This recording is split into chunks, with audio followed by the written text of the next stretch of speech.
Jo sempre procuro parlar en català a tothom. Aquesta llengua que és nostra i que la tenim comunament amb els països catalans.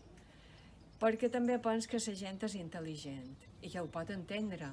I a més que també li agradarà sentir-nos parlar en català i comunicar-se amb algú de la terra i del país.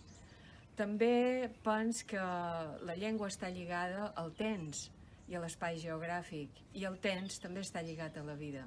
La vida que en un moment determinat compartim amb les persones que ens trobam en el nostre camí.